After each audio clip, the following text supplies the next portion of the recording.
राधे राधे दोस्तों, स्वागत है आपका हमारे YouTube चैनल में। दोस्तों आज मैं आपको छोटी सी नन्ही सी कन्या की भक्ति की कहानी सुनाने के लिए आया हूं। दोस्तों एक समय की बात है, एक जमींदार की लड़की होती है, उसकी दोस्ती राजा की लड़की से हो जाती है। अब दोनों दोनों में दोस्ती हो जाए, दोनों लड़कियां जो है एक साथ खेला कूदा करती है, एक साथ रहा करती है। कभी राजा की लड़की जमींदार के घर में खेलने के लिए आया करती है, कभी जो है जमींदार की लड़की राजमहल में खेलने के लिए जाया करती है। अब कुछ समय बाद जो है ऐसे खेलना कूदना दोनों बच्चों का चलता रहता है। जमींदार के घर में जो है एक साधु महात्मा आ जाता है चातुर्मास मनाने के लिए। चातुर्मास में 4 महीने के लिए साधु महात्मा उनके घर में आ जाता है। अब साधु महात्मा उन्हीं के घर में 4 महीने रहता है और वहीं पर अपनी पूजा पाठ साधना किया करता, वहीं रहा करता। अब जो है उस साधु को पूजा पाठ करते दोनों बच्चियां देख लेती हैं। धीरे धीरे दोनों बच्चे साधु महात्मा के पास बैठकर वो ठाकुर जी की जैसे सेवा करते हैं। उसको सुबह उठ के गर्म दूध पिलाना, गर्म जल से स्नान कराना, साफ कपड़े से पोंछना, फिर जो है इत्र लगाना, चंदन लगाना, साफ कपड़े पहनाना, भोग लगाना, आरती करना, पूजा पाठ करना, सब कुछ वो दोनों बच्चियां देखती रहती है और सब कुछ ऐसे ही चलता रहता। धीरे धीरे दोनों बच्चियों 4 महीने तक जो है उस साधु महात्मा के पास बैठकर उनकी सारी सेवाएं, जैसे वो ठाकुर जी की सेवा करते, सारी सेवा सीख लेती है। अब धीरे धीरे जब सारी सेवा सीख ली, उन्होंने पूरे 4 महीने दोनों बच्चियों ने ठाकुर जी की सेवा सीखने में लगा दिए थे। एक दिन सुबह सुबह जब दोनों बच्चियां उस साधु महात्मा के कमरे में उसके पास ये सारी सुबह सुबह जो पूजा देखने के लिए जाती हैं, तो साधु महात्मा का 4 महीने का समय पूरा हो जाता है। साधु महात्मा अपना सारा सामान समेट कर ठाकुर जी को अपने बक्से में रखकर जो है वहां से जाने वाले होते हैं। तो जब ठाकुर जी से सब बक्से में समेट के वो साधु माता जाने वाले होते, तो वो लड़कियां दोनों बच्चे बोलती, बाबा आप कहाँ जा रहे हो, इससे सारा सामान आपने क्यों बक्से में रख दिया? तो वह ठाकुर बाबा बोलते हैं कि मैं अपने आश्रम में जा रहा हूँ। तो इस तरह दोनों बच्चे जो बहुत दुखी हो जाती है और उस बाबा के पैरों में गिड़गिड़ाने लगती है और रोने लगती है, कहती है बाबा आप मत जाओ, आप यही रहो, हमने आपके साथ रहकर सारी पूजा पाठ देख लिया, हम पूजा पाठ सीख लिए। आप जाना चाहते हो चले जाओ, अपने ठाकुर जी हमें दे जाओ, आप जैसे पूजा पाठ करते हो हर सारी पूजा पाठ हमें आती है। दोनों बच्चियां जो है रो रो के अपनी पूजा की तरीका बताते हैं कि आप जो सुबह उठते हो, गर्म दूध पिलाते हो, फिर गर्म जल से स्नान करते हो, साफ कपड़े से ठाकुर जी को पहुंचते हो, फिर जो है इत्र वगैरह इत्र चंदन लगाते हो, तुलसी अर्पण करते हो, कपड़े पहनाते हो, अच्छे वस्त्र पहनाते हो, भोग लगाते हो, आरती करते हो, पूजा पाठ करते हो। इस तरह की हमें सारी चीज आती है, हम सब कुछ इसी तरह करेंगे, आप अपने ठाकुर जी हमें दे जाओ। अब साधु महात्मा जो है सोच में पड़ जाता कि इस तरह कि अब मैं किस दुविधा में पड़ गया।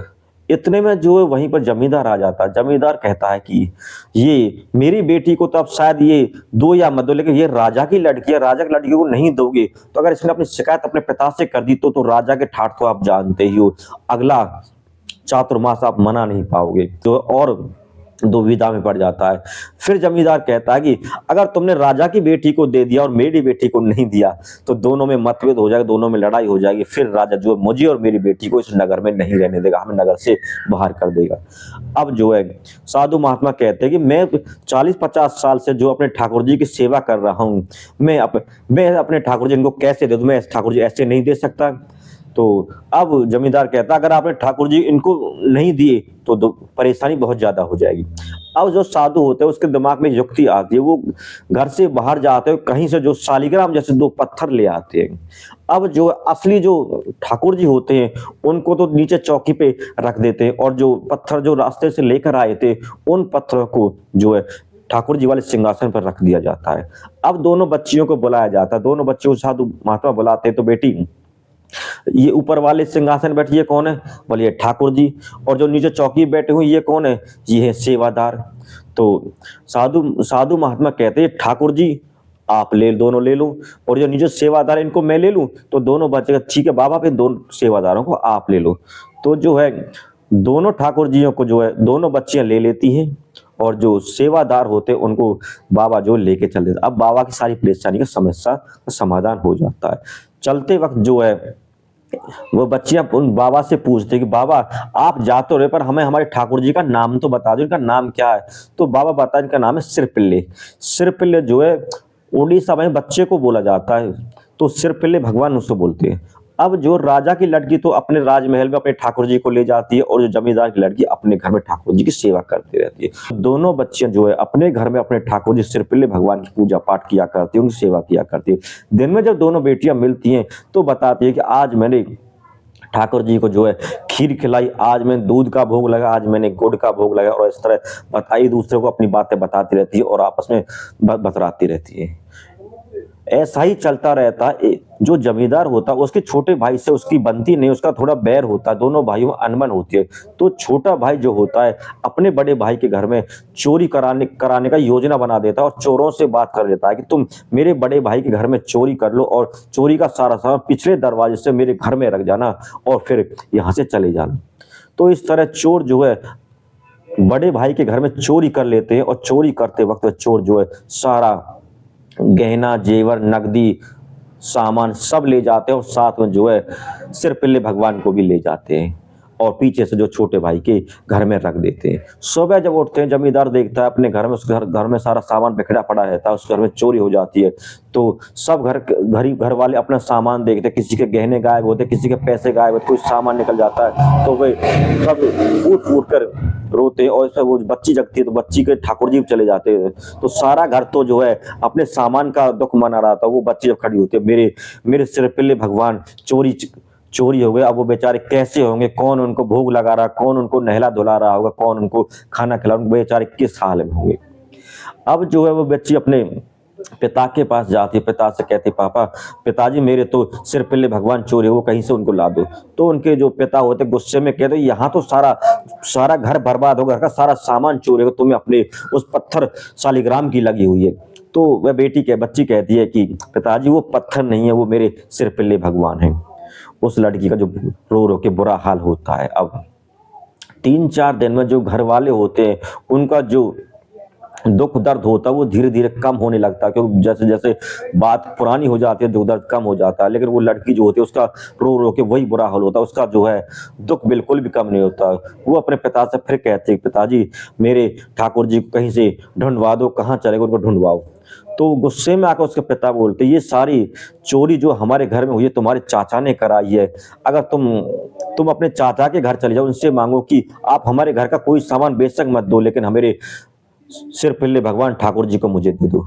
अब वह लड़की जो अपने पिता के कहने पर चाचा के यहाँ चली जाती है, तो चाचा से कहती है चाचा आपने हमारे घर में जो चोरी करवाई है वो चोरी का सामान तो आप रख, लेकिन मेरे जो ठाकुर जी है उनको मुझे दे दो। तो चाचा जो एकदम गुस्से में होते तुम्हें क्या कह रहे हो, कौन कह रहा है मैंने चोरी करवाई है, तो मैंने चोरी नहीं करवाई है। तो वह ऐसे कहता है तो वह कहती मुझे मेरे ठाकुर जी दे दो।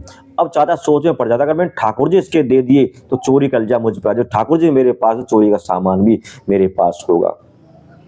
तो जो चाचा होता है वो मजाक में जो अपनी बेटी से अपनी उस भतीजी से कहता है यदि तेरी भक्ति इतनी सच्ची है, इतनी तेरी भगवान में तेरी निष्ठा है, तो तू यहीं खड़े होकर अपने ठाकुर जी को आवाज लगा ले, अगर मेरे घर में होंगे अंदर तो वो तेरे पास आ जाएंगे। अब वो लड़की दोनों हाथों को फैलाकर पूरे भाव से पूरे मन से जो पूरी श्रद्धा से अपने ठाकुर जी से कहती है हे सिरपिल्ले भगवान यदि तन मन और पूरी श्रद्धा से मैंने आपकी भक्ति की है, मैंने आपकी सेवा की है, तो आज आप मेरे पास आ जाइए। तो लड़की इतना कहती है वो भावुक हो जाती है, रोने लगती है। उसकी इस बात को सुनकर जो है पत्थर के जो शालिग्राम थे वो हवा की तरह उड़कर उसके सीने से लग जाते हैं और जो है यह चमत्कार देखकर उसका चाचा होता है जो और लोग भी होते हैं वो भी हैरान हो जाते हैं कि इस लड़की की भक्ति में इतनी शक्ति का जो पत्थर के साल सब अंदर से घर से निकलकर उसके सीने से लग जाते हैं। लड़की जो है अपने शालिग्राम को देखकर लिपट लिपट कर उनसे रोने लगती है, कभी उनको चूमती है, कभी उनको देखती है, निहारती रहती है इस तरह। तो वो जो उस लड़की का जो चाचा होता है वो लड़की के हाथ जोड़ लड़की के पैरों में पड़ जाता है। जिस घर में इतनी बड़ी भक्त रहती है उस घर से मेरा क्या बैर, वो उस घर से मेरा बैर करना सही नहीं। अब वह जो चाचा होता है अपने भाई के घर में उस बेटी को लेके जाता है और सारी कहानी उसे बताता है और उसके सारा सामान उसे दे देता है। और साथ में जब ऐसे ही मानता था कि ये तो ऐसे पत्थर की पूजा करती है, जब उसका भाई जब सारी कहानी बताता है तो वो भी जो है सुनकर हैरान हो जाता है, सर के चमत्कार को देखकर हैरान हो जाता है। वो लड़की जो है इतनी बड़ी भक्ति उसकी, और सभी जो परिवार जो है उस सिरपिल्ले भगवान की पूजा पाठ कर लेते हैं। उधर दूसरी